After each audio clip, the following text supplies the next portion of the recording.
All right, hi you guys. So I'm Dominique, and for my topic, I chose parenting styles. And I just feel like it's a really important topic that needs to be touched on. Okay, so for the first article, I chose the relationship between parenting styles and adolescents' social anxiety in migrant families, a study in Guangdong, China. So it focused on how parenting styles could affect adolescents' social anxiety, and they conducted cross-sectional research among 4 different migrant families. There's a significant difference between high and low social anxiety groups when both parents took part in parenting the child in an authoritative manner. So in conclusion, it was found that paternal and emotional warmth could decrease the child's risk of having social anxiety, whereas overbearing parents were putting their child at a greater risk of developing social anxiety. Okay, so for my second article, I chose the influence of perceived parenting styles on socio-emotional development from pre-puberty into puberty. So children between the ages of 7 and 9 were studied through longitudinal research, and 9 years later they were followed up with, but only 67% of the children were followed up with because of the other percent, they already reached age of majority. They were already past the age of 18 at the time of the follow-up, so they weren't included in the follow-up. So with the follow-up, it was found that optimal parenting of both parents was essential in social emotional development, and an optimal parenting style of the father would possibly alleviate externalizing symptoms from pre-puberty to puberty.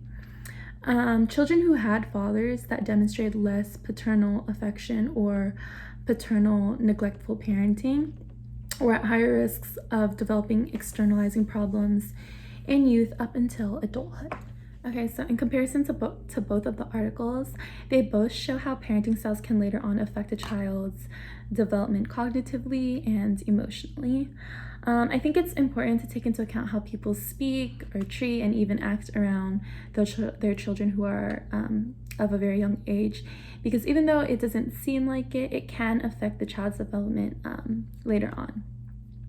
So say, for example, if a child were to develop social anxiety at a young age, later on that child could be at risk for developing depression or like avoidant personality disorder, alcoholism, eating disorders, and all that stuff.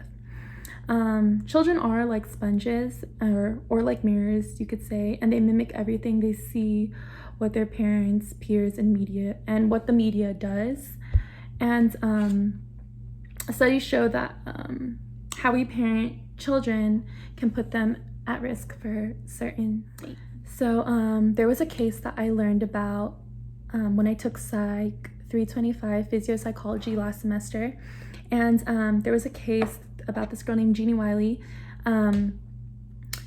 She was pretty much abused and neglected by her parents up until age 13. So from a baby up until age 13, she wasn't fed, she was abused, she was locked up in a room.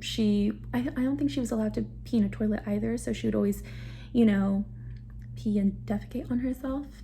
And when a social worker found her at age 13, she had the cognitive development or cognitive ability of like a 1-year-old, and she ended up developing autism.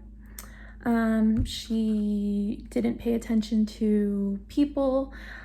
She cared more for objects. She didn't have any language ability. What else?